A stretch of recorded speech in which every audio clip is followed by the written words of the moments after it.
So, hello to everyone here and to everyone online.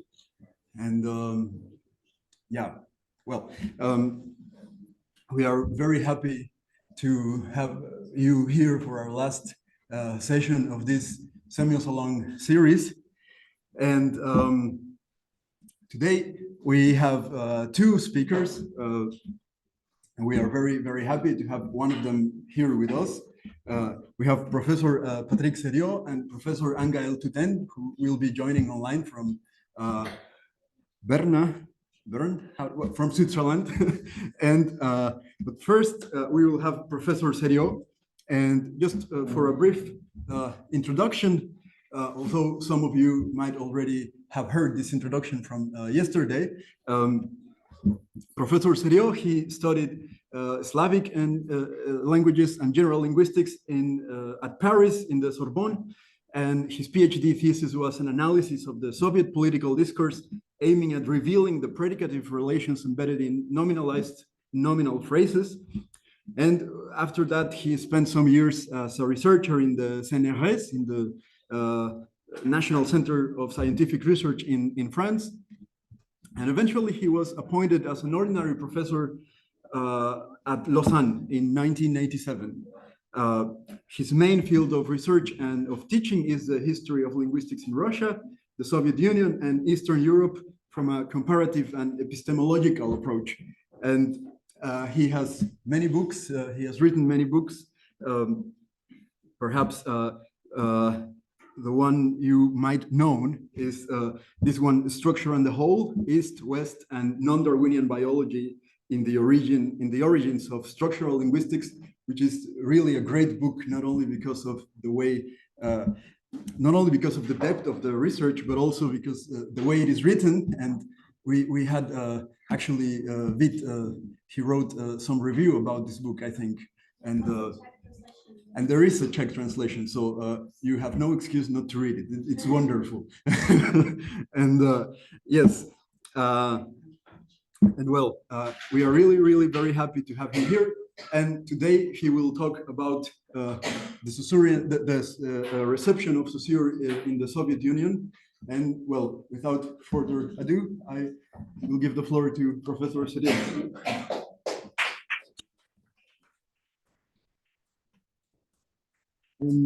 Just wait a second.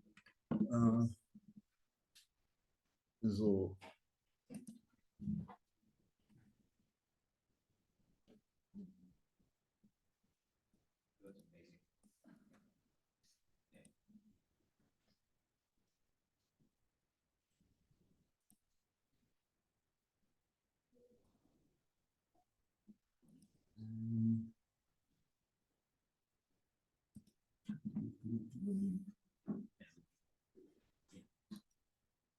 Okay, so yes, now everyone online can see the screen, right? Okay, I think so. I hope so.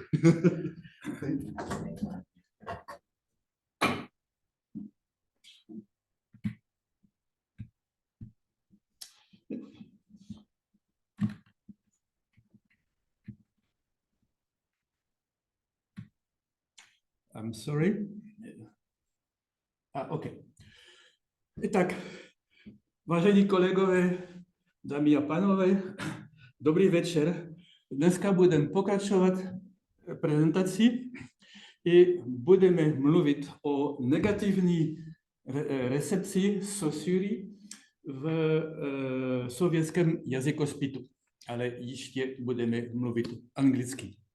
So, dear colleagues, you are exactly like the students. You want to sit as far as possible from the teacher. Couldn't you come nearer, please, because I'll have to shout to you. You are just like students, exactly the same. I know that. Okay. So I think that Soviet linguistics is interesting. At times it is strange.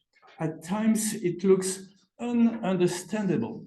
But I do think that Soviet linguistics is not Chinese or Japanese.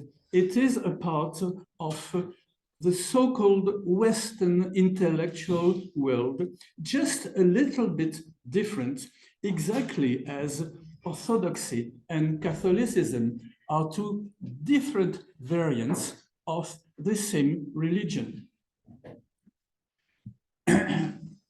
Saussure is, of course, our common hero. He's supposed to be the father of general linguistics.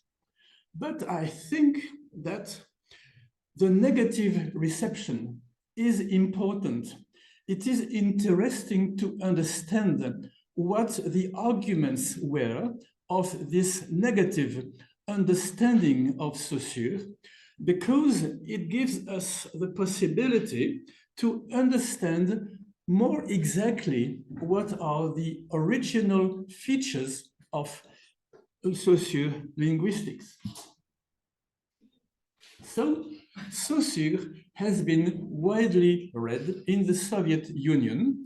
The first time the Russians heard about the book was by Kartsevsky in 1917. Kartsevsky had been a student in Geneva, but he never listened to the course of general linguistics.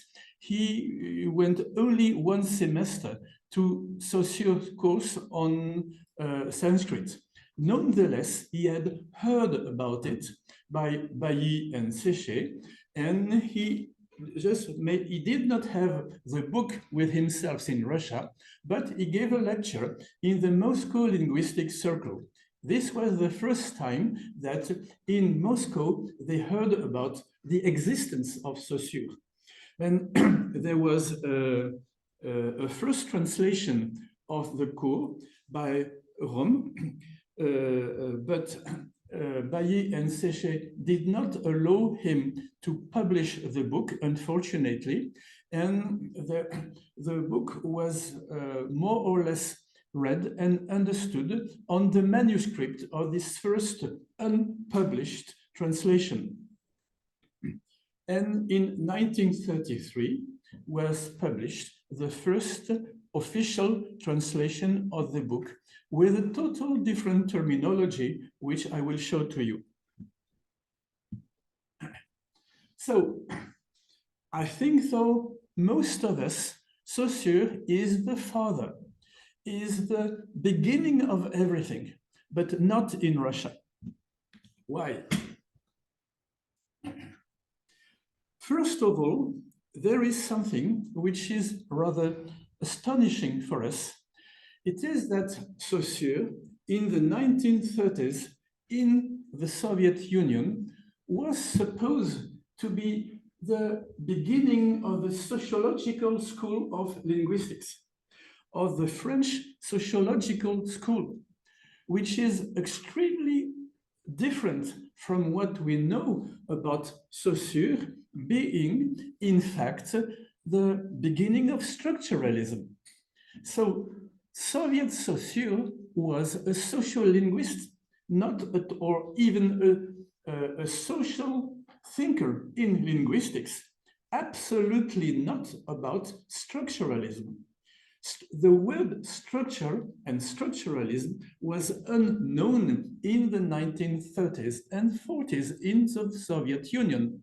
But Saussure, exactly like Antoine Meillet, was supposed to be a social linguist.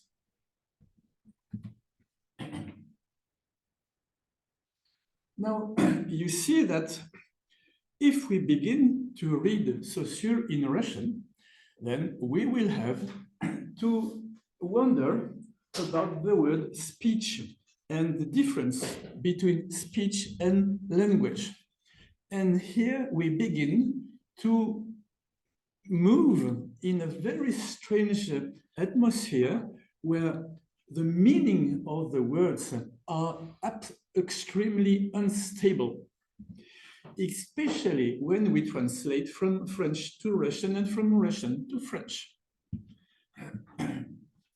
You see, in the first translation of Saussure, if we have langage, langue, and parole, Then langage was rich, langue was music, and there were three different possibilities to translate parole: gavarienie, wysказывание, slovo. Slovo is interesting. It's just like the same word in Czech, but slovo is more or less like logos in Greek, which has many meanings at the same time. Now, in the official translation of 1933, the terminology is quite different. And what is important is that riech also exists, but now it means parole, whereas langage becomes językowa деятельность, that is language activity. Unfortunately, the scientific terminology in Russian has been extremely unstable because, first of all, the tradition of Wilhelm von Humboldt was overwhelming. It was quite more important than the tradition of Saussure. So you must understand that those people had two ways of understanding Saussure, away from German Romanticism, I mean Humboldt, and of course, the way from Marx and Engels, especially from the German ideology and the origin of the family by Engels. So we get a very difficult to understand reception of Saussure in those years. Vinocourt was the linguist who was the most open and positively receptive of Saussure, but he also had the so-called sociological approach to Saussurianism, and he writes that for Saussure, the phoneme is socially significant sound. Socially significant or signifying sound means that a society understands the sound from its social attitude. Of course, this has absolutely nothing in common with Trubetskoy's definition of the phoneme. You see, we are inside a sociological understanding of phonology. Now, what is interesting is that in the Soviet Union, in the 1920s, 30s, and 40s, there was a general idea that science is divided into two variants: the bourgeois science and the proletarian science. So let's say in the beginning, Saussure was a social linguist, and then he became a bourgeois linguist. What is bourgeois science? I think that the idea of bourgeois science is really interesting. Bourgeois science splits and proletarian science gathers.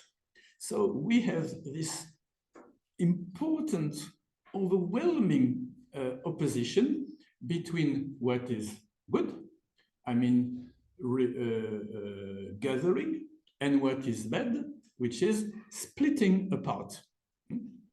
And here there is a huge misunderstanding about structuralism and holism. Holism was very spread, very important in the 1930s. Holism is the idea of the body. In the body, all the organs are linked together. They work together. The organs of the body cannot exist by themselves, but the organs of the body are not the same as the elements of a structure. So just try to keep in mind this possibility of confusion, of misunderstanding in the difference between holism and structuralism. We'll speak about the problem of borders. You see, I tried to get a list of all the qualificatives of Saussure and in this negative reception. So Saussure, for all those Soviet linguists, is the man who splits up, who separates. You see, in Saussure for them, we get a strict delimitation, absolute isolation and separation, delineation, net limits, impenetrable and mutually irreducible fields. That is pure splitting up. Whereas what is supposed to be good linguistics, on the contrary, is interaction, interpenetration, multilateral approach of language, global and synthetic studying of language in all its complexity, blurred boundaries and zones of transition, adequacy to the real nature of language facts. This word is important. There are two key words in this Soviet negative reception is nature and essence. It is strange that in this so-called Marxist materialist linguistics, the key words are nature and essence. Very often you will find sentences like the real nature of the essence of the phenomena. And the real nature of the essence of the phenomena is just precisely a Platonic attitude, a Platonic worldview, which means that what we see is not reality. The reality is concealed between, behind what we see. So keep in mind nature and essence of the phenomena. Now, I will show you some examples of what has been said about Saussure, just so that you can believe me. Scherba was a Leningrad important linguist, and he in 1929, they received the book in Leningrad, and the reaction was clear. Scherba says, Russian linguists knew all this for a long time, thanks to Baudouin de Courtenay. So the general idea that there was absolutely nothing new. We, the Russians, knew all that before. We have nothing to learn from them. Now, Polivanov. Polivanov writes in 1931, this book, received by some as a breakthrough, contains nothing strictly new compared with what was established a long time ago by the school of Baudouin de Courtenay. Of course, we don't have time enough to explain what was peculiar for Baudouin de Courtenay. Nonetheless, please understand that what is important is nothing new. And our, I think, common hero is Nikolai Trubetskoy, says, I recently reread Saussure, Cours, all I found in it was old rubbish. Все, что я здесь нашел, это просто старый хлам. So, I do admire Trubetskoy's work. You know, it's so important. So his Grundzüge der Phonologie is so beautiful to read, but nonetheless, he did not understand Saussure. He was totally blind to what was new in Saussure. Now, what was understood as a scandal in Saussure was the problem of antinomies. Antinomies should not exist because if you accept antinomies, you are a bad linguist. Voloshinov, who please is not Bakhtin, Voloshinov wrote in 1929 an important book on Marxism and the philosophy of language.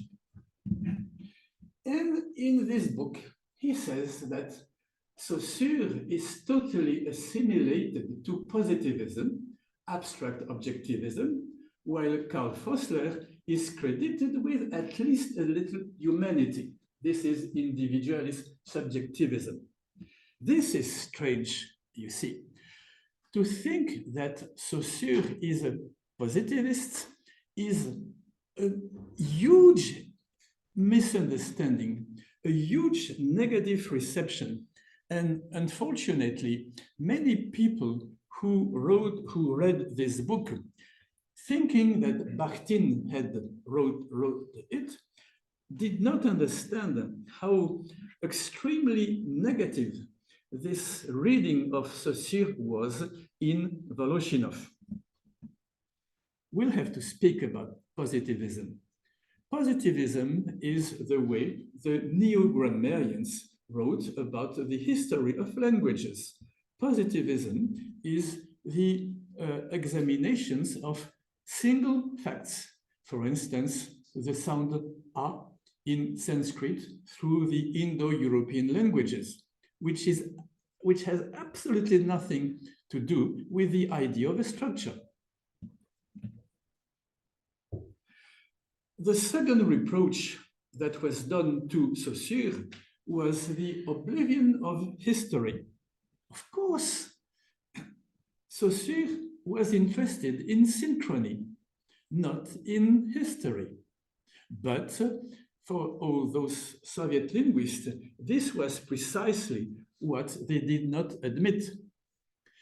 You cannot reproach a baker not to send fish, of course. Saussure was not interested in history. He was interested in diachrony, which is not the same. Now, what is really interesting, and I think for all the students of first year, it should be clear that a synchrony is not a short diachrony. You see, for Budagov, for instance, Budagov was the main linguist in the Moscow University. He was a Romanist. He thinks that at the end of the 19th century, in the Russian language, there was a 30 years synchrony. So for him, synchrony is a sort of static diachrony, where more or less the language does not change.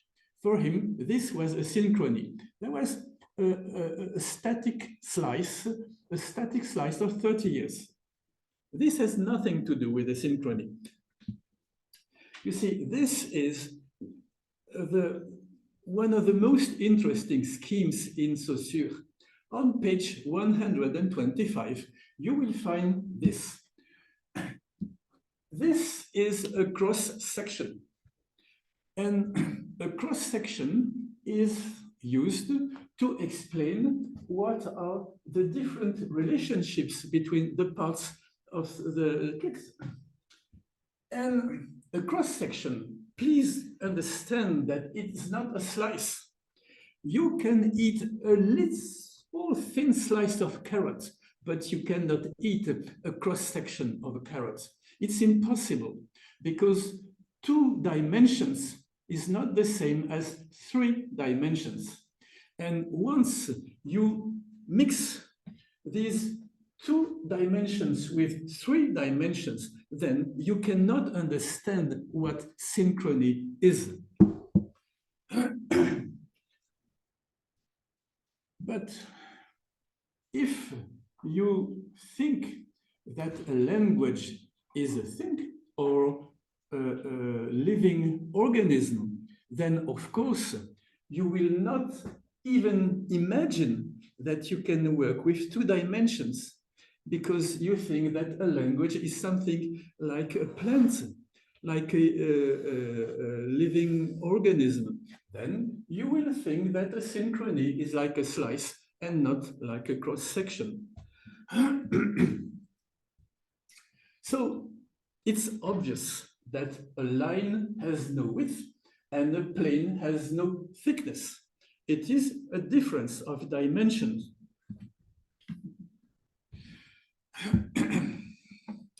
Now, all those Soviet linguists were humanists in the meaning that for them, life is the explanation of everything, exactly like in Romanticism.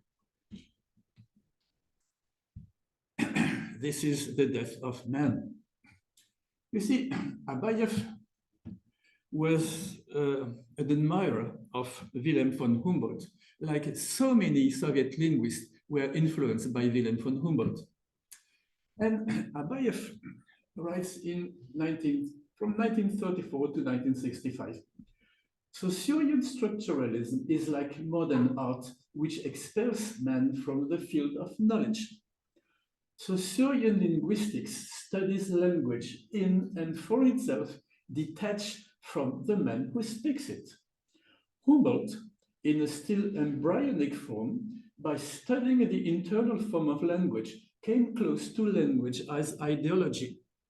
Now, we have many things to comment. First, you have this detached, you see, detached or splitting or separating is bad and gathering, life is good. But now you have this very important term, which is ideology. For most of the left-wing thinkers in Western Europe, ideology means false consciousness. This is the falsche Bewusstsein from Marx in the German ideology, 1846. But ideology here has a totally different meaning, which means precisely semantics.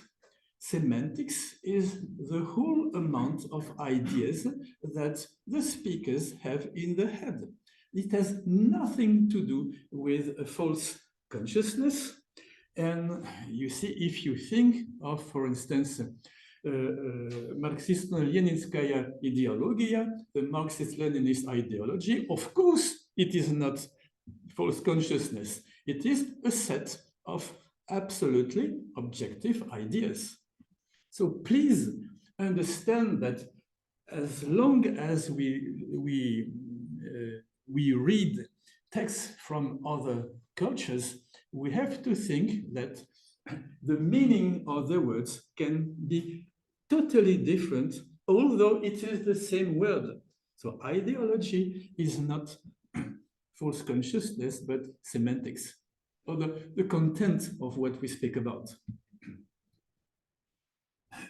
So ideology in Voloshinov, in Abayev, and in Mar are both social and etymological semantics. It is not ideology in Marx, although all those people pretended to build a Marxist linguistics. Now, for one of my heroes, who is Raman Budagov, an intolerable metaphor is the chess game. And why the chess game is a bad metaphor?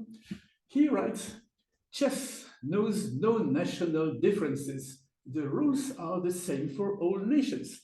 On the contrary, every natural language is based not only on universal categories, but also on national categories. Now, if you remember, what was at stake in Germany at the very end of the 18th century, when Herder, Fichte, Humboldt began to refuse the philosophy of the Enlightenment. The reproach the Germans made to French was that the Enlightenment was universal and it did not take into account the national specificity of all the peoples. So in the Soviet Union, which for many people was supposed to have an international ideology, in fact, the main reproach against Saussure was that he did not take into account the national specificity of each language. So, of course, in this approach, you cannot translate from one language to the other, because then you will lose this national peculiarity and specificity. Another problem is the mere idea of value. You see, we all know this scheme from Saussure, and this is the signifier and the signified. Now, you remember the metaphor of the sheet of paper. If you cut a sheet of paper, then you will have one side of the paper, and the other side will correspond to the third side. Okay, that's all he says. But there is a possibility to understand this Saussurean metaphor in the Humboldtian meaning, or more exactly in the neo-Humboldtian meaning. You see, the neo-Humboldtianism was very spread in Germany in the 1930s. It is the idea that the words of our language are the content of our thoughts. So it is unfortunately possible to make a Humboldtian reading of Saussure to think that the word we use are the content of our thought. Now, it is obvious that if you accept this idea, if you think that all the speakers of one language have the same thought because they have the same language, then of course you lose the dimension of discourse and you lose the possibility of democracy, which means that people can think differently inside the same language. Now, we have to go now to an epistemological problem. What do we know and how do we know? So the problem is the following. Does the object of knowledge exist before the act of knowing or not? I don't have the solution, but this is a problem which has been discussed from ages and ages. How do we know what we know?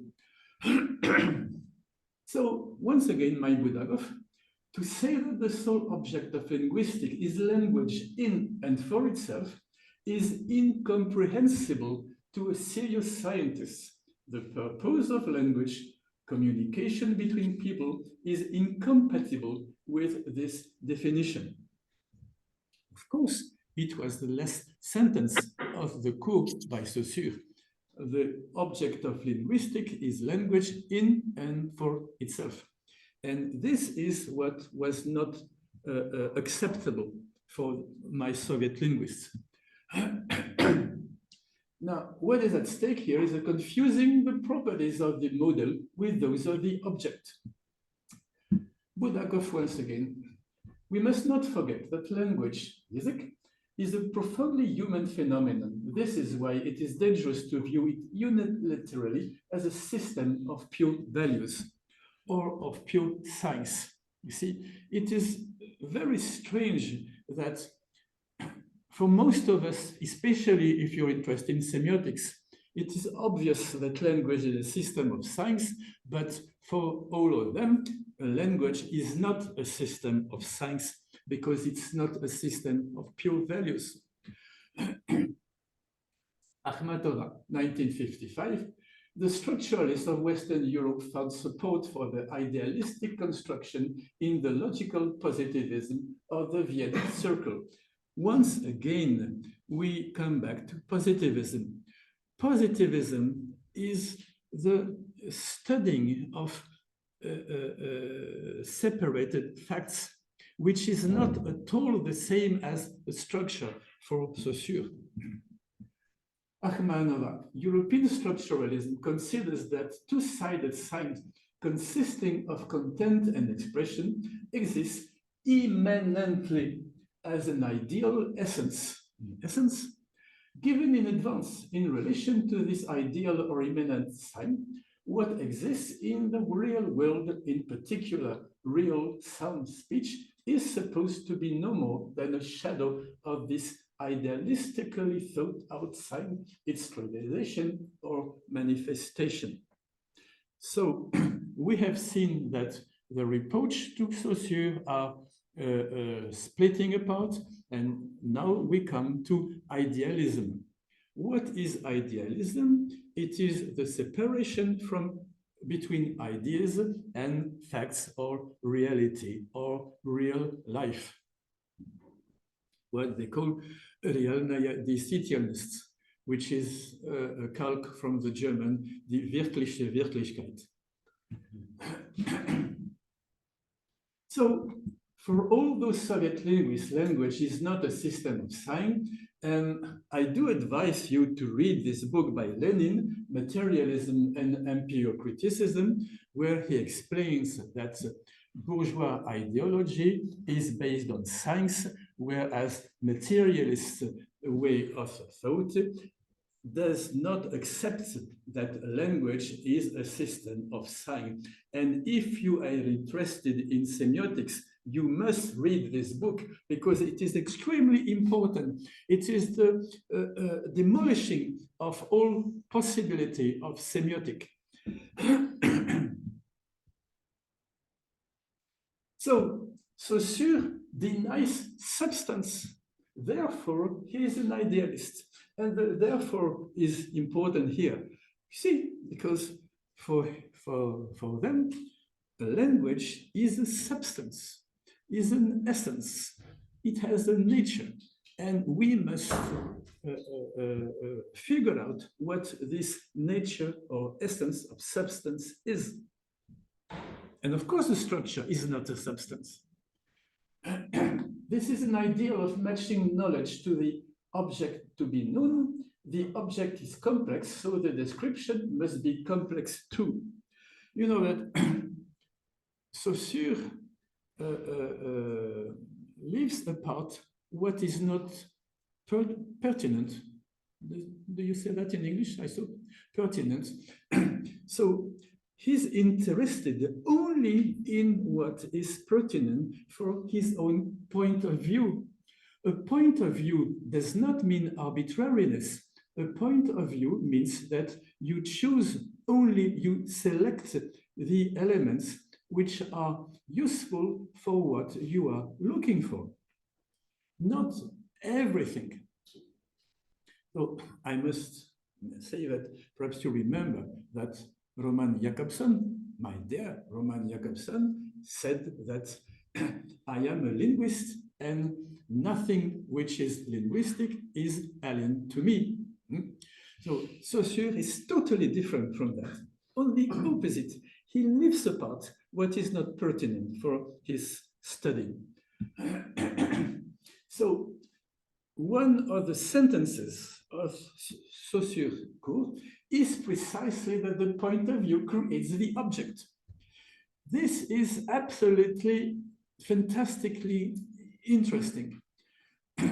You must have a point of view because it is impossible to know everything at the same time. It is impossible to have an overview of the reality. Perhaps as you are semioticians, you probably know that the Argentine writer Borges wrote a very small novel, which is called El rigor de la ciencia, where he explained that an emperor asked his geographers to draw a very precise map of the surroundings of the palace. So they took a very thin pencil and they drew every stone of every path, every tree of every forest. But the emperor was not satisfied. He wanted the totally precise map. So what did the geographers do? They decided to draw a map on the scale 1:1, which means that 1 centimeter on the ground is 1 centimeter on the map. So the problem is that where is this map? It is here. This is precisely the 1:1 map. It does exist. So it is not it is totally useless to draw a 1:1 map because it already exists. So a map cannot say everything. It is impossible to reproduce reality. A map is just like a language. You have to choose what you are going to speak about. But of course, if you imagine that the point of view is arbitrariness, then of course Saussure is an idealist, so an enemy, so a bourgeois. This sentence only makes sense if it deals with the object of knowledge and not the real object. This is the main core of epistemology. The real object exists without us. The sounds in phonetics do not need the phoneticians to exist, but the phonemes in phonemics, in phonology, cannot exist without the phonologists. For instance, for one and the same language, you can have different phonemic systems. There was a phonemic school in Leningrad and another one in Moscow. They had totally different ways of explaining the same Russian language. So you see, this is important. A phoneme is not a thing. A phoneme does not exist. The sounds are like mushrooms in the forest. The mushrooms exist even if you don't pick them up. But phonemes exist only in our head. And this is what was not understandable if you think that science, the goal of science is to describe reality. So we have this failure of knowledge, the overlap of the object of knowledge by the empirical object. This means that there are people who do not understand the huge difference between a sound and a phoneme, between phonetics and phonology. So, to conclude, I will say that you are in front of the opposition between epistemology and ontology. Ontology is the science of being, of the real being. Ontology is the core of metaphysics and theology. Epistemology is the science of knowledge. And the science of knowledge is not just opening your eyes and see, or opening your ears and listen to sounds. Epistemology is the way of building a knowledge of reality. We can speak of Immanuel Kant, but we don't have time to do that. So I think I'll end here. Thank you for your attention. Děkuji za pozornost.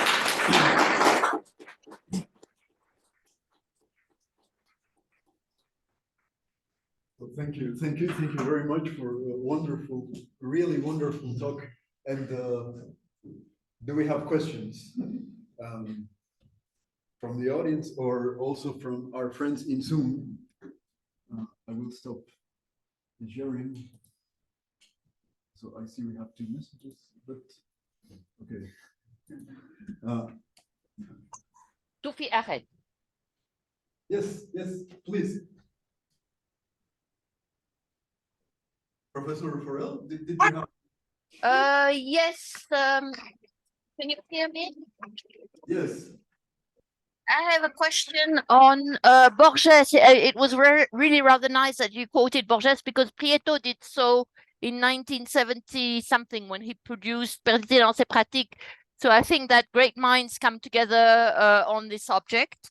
I have a question on, well, a remark rather on translation of langue, langage et parole. I found exactly the same sort of problem when examining the reviews of the CLG, the course of in general linguistics, in English. And some people call speech parole, but some people call speech langage, which means that it makes things very difficult. Have you come across the same sort of thing in this sort of field? Have you heard me? I'm sorry, I have problems with my ears, but I did not understand what you said. Perhaps you can. There is a problem between translating it from French into English. Langue. Yes, you are right. This is precisely. I do understand now what you speak about. Yes, it is true that the problem is that langue and langage are 2 extremely different notions, which, thanks to Saussure, we began to understand. And it is true that in English language and in German Sprache and in Russian Yazik give the possibility of a great confusion. This is right. But there are always possibilities to invent a new terminology, so it should not be a problem.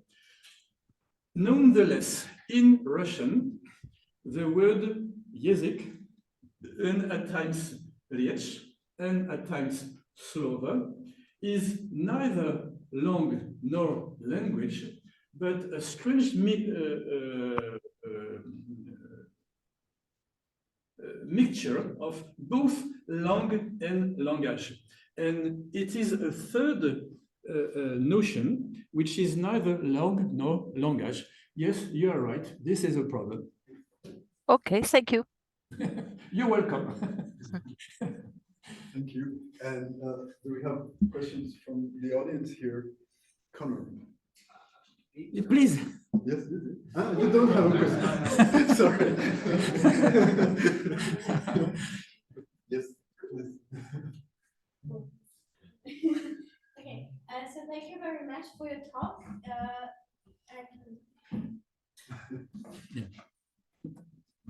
So I appreciated your explanation of the difference between the synchrony and the static state. Yeah. And I was just wondering, because the example that you showed us with the cross cut is actually a picture of a plant cut it across. But then you said that we cannot do like synchronic research about living beings.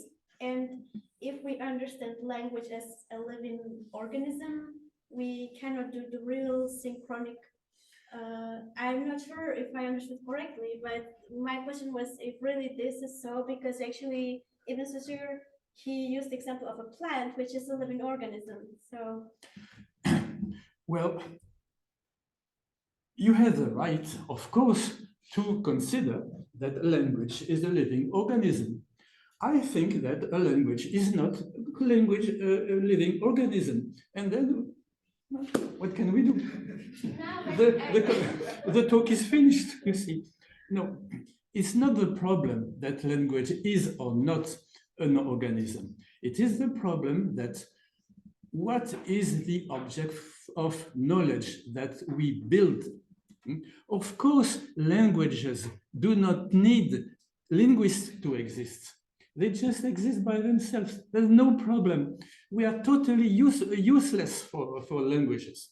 But if we want to learn something, to understand something about how languages work, so I think that the analogy between languages and organism is a bad analogy. It does not, it's not useful to build a theory of linguistics. Nonetheless, if you want languages to be a living organism, please do. And now we'll have to compare what are your results and what are mine. That's all. Please do. No, I don't necessarily want to use this metaphor, language as a living organism, but I was just wondering, if we admit that language could be understood as a living organism, we can still do synchronic research. Like, I don't see a necessarily contradiction there. That was only my point. But I understand what you are saying. You see, if we decide to study languages as organism, then we cannot make a difference between synchrony and a short diachrony. It loses this possibility. So we have to abandon Saussure, and we will be quite nearer, let's say, Humboldt or Fossler or people like that. Why not? They have a certain charm. I like romanticism. Why not? But it's not the same. And from an epistemological point of view, I think that the idea that the point of view creates the object is more useful. That you can understand more than if you, of course, you have the right, but if you consider that the language is an organism. And I must say that this is an old 19th century idea. Sorry. No, but you're right. Thank you. Thank you. Indeed, I think Schlegel is the name. Maybe the main name, Schlegel, Friedrich Schlegel. Schlegel, yeah. But do we have more questions from the audience or from people in Zoom? I see some people there in Zoom who could say a big deal about the relationships between linguistics and biology and organicism. But if not, maybe I have a small question. Sure. Could you elaborate a little bit on this distinction between history and diachrony? Because also in the course, in Saussure, there is some talk about a history as something that depends on human actions. And then, because I think this idea of history was also used by Prieto, for instance, and by other linguists. But yeah, how do you see this difference between history and diachrony, and how would it relate to arbitrariness? To arbitrariness, if it relates. So many people have spoken about arbitrariness that I shouldn't dare begin this discussion. Arbitrariness has been understood as a sort of fantasy, as a sort of subjectiveness. But arbitrariness is just the idea that there is no motivated relationship between the signifier and the signified. That's all. Unfortunately, our hero Saussure makes a mistake when he explains that ox and buff are different signified. They are not signified, they are objects of reality. And this has been the source of many, many misunderstandings. Now, history and diachrony. Diachrony is a point of view. whereas history exists without us. Diachrony belongs inside a specific science. Diachrony does not exist. Asynchrony does not exist either. They are points of view. But history does exist. This is absolutely, this is real life. And once again, the object of discussion is between epistemology and ontology. So let's forget history. History was the main objective of the neo-grammarians. They were inside history. And the whole 19th century was fascinated by history. And it was all from Herder, Fichte, Schlegel, Schleicher, all, even Antoine Meillet, all were fascinated by history. And they thought that real science cannot not be historical. Now, what was revolutionary in Saussure was not at all that he dealt with static situation, not at all. Synchrony is not static. Synchrony is a point of view when you select especially what you want to speak about and nothing else. Thank you. Thank you. We have a raised hand from Professor Joseph. Please. Hello, Patrick. Thank you very much. It was a great paper, and I was particularly happy, I suppose, relieved. I don't know. I was anyway intrigued to hear you refer to. You said, "My dear Roman Jakobson," and I've never been sure, especially since reading your book Structure and the Whole, which I made. I was very lucky to be able to refer to in my talk to this group at the start of the semester. But you are ambivalent about your dear Roman Jakobson, aren't you? I mean, I'm ambivalent about my dear wife and children, so it would be a normal thing to expect. But I'd just like to hear you say a little bit about your view of Roman Jakobson. Can you resume it? Yes. I didn't hear. He said he was impressed about you hearing referred to Roman Jakobson as your dear Roman Jakobson. So he would like you to expand on why is it dear for you, Roman Jakobson? I like, Roman Jakobson because Roman Jakobson was perhaps the only linguist with a sense of humor. Once a journalist asked him, "Mr. Jakobson, how many wives did you have?" And he said, "Do you mean in diachrony or in synchrony?" So that's why I like Roman Jakobson. Now, he had whole fantasy. And of course, I know that he was a Slavophile, that he did not understand Saussure, that he invented a Russian culture which did not exist. But nonetheless, we are all thankful to Jakobson for bringing fantasy into linguistics. Thank you. Thank you. Thank you. And I think Khaled wants to say something about planes. Professor Kalevi, hello, hello. Hello, Kalevi. Do you have something to add? Because we were wondering. So that's so nice and so good to see all you have there. Okay, arbitrariness, you said you don't want to tell about that, but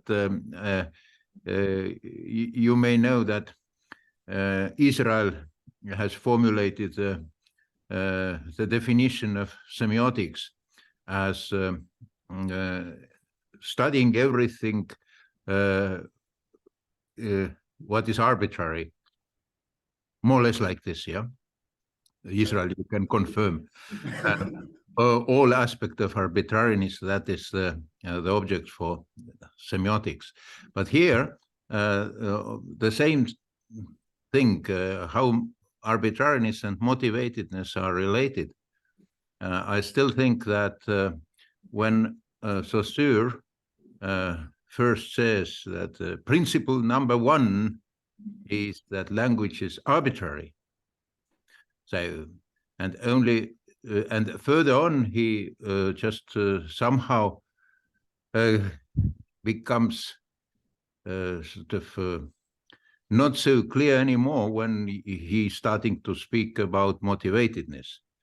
Motivatedness should be understood as just some kind of restrictions or constraints to arbitrariness, but not really opposite to it. I think that is very, very important difference now, whether arbitrariness and motivatedness are opposites or this motivatedness is simply a restriction for arbitrariness. So, yeah, if you comment on that, would be nice. Otherwise, we just will have this discussion later. I didn't really. Yeah. So he was talking about the distinction between motivatedness and arbitrariness, and seeing motivatedness as a sort of restriction of arbitrariness, and whether you could comment on that. Kennedy, I don't agree with you. I think that arbitrariness and motivation are extremely different. Motivation, it means that you have an intrinsic link between a signifier and signified, and motivation does exist in some art. For instance, I don't know, to paint a painting, it's obvious that those three words are, have a relationship of motivation. But painting has absolutely no motivation with the act of painting. So arbitrariness means the total absence of possible link. So no, I don't think that motivation is a part of arbitrariness, not at all. Nonetheless, nice to see you. Thank you so much. Thank you. Thanks to all of you. But Yeah. now I think, yes, we can thank.